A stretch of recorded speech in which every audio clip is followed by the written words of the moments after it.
What's up guys? Good morning everyone. It's me again. I'm Rosmar Pundong. So ngayon guys, nag-PMs ka guys. Ano lang. Dol, ano wala na ka nagninyo. Kung sa imong ka-date. Okay, wala naman ka nag-eskwela. So mga anak ko nga, sa parts na ko guys, dili mo ko basihan nga wala na ko nag-eskwela. Wala. Dili mo ko basihan nga wala na ko nag-eskwela. So minyo dahil ko. Dili guys ay. Ang tino guys, maro guro ang butang sa akong part guys, sa akong kinabuhi guys, ang pagsulod sa kaminyoon. So parts na ko ba guys, gusto na ko nga musulod ko kun ako na guys ang musulod na ana. Clear ang tanan, kanang hanay ang tanan guys. So maguro ang butangan kung sa parehas na ko guys, kung sa alang opinion ba, una na tog maayo ba kung musulod na taana kay tungod kana na mga butang kanang ingon pas Tagalog mahalaga, kanang kailangan mong pag-isipan ng maayos, kay tungod dili na para sa sinina pag mahugaw, imong hubuan. So muna guys, so ako guys, tinod part sa ingon ana nga pagsulod sa kaminyoon guys,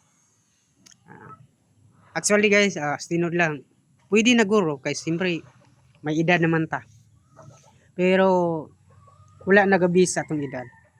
Sa ako alang gihuna-huna guys nga i-enjoy sa nako kong life.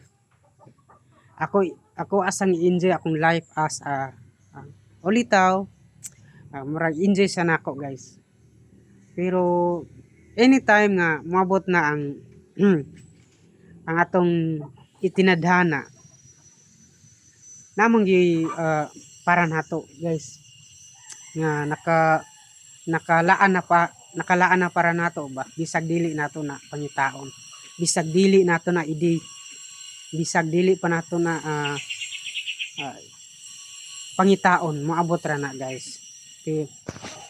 Ang naginay reserve ang Ginoo para nimo. So mo na guys ang ako guys sa part nako, mao na guro ang akong part sa akong kinabuhi guys nga usa ka butang gusto kanang akong gihuna-hunag maayo ba, gusto na ko hanay ang tanan bago ko musulod yung anak. Kay tungod yung anak nga butang guys, wala na nay kanang di na ka pwede mo back out. So nana guys,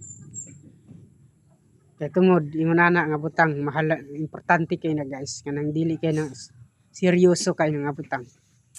So na guys, kung ako ang pangutanon bitaw guys, kung anytime moabot na, kung anaaman, pero dili sa ta magdali-dali itungod kung ikaw magdali-dali ka, unya sa dihang basta moabot ang panahon guys, magkalisod ka, kalit lang kag back out. So once again, happy Valentine's everyone.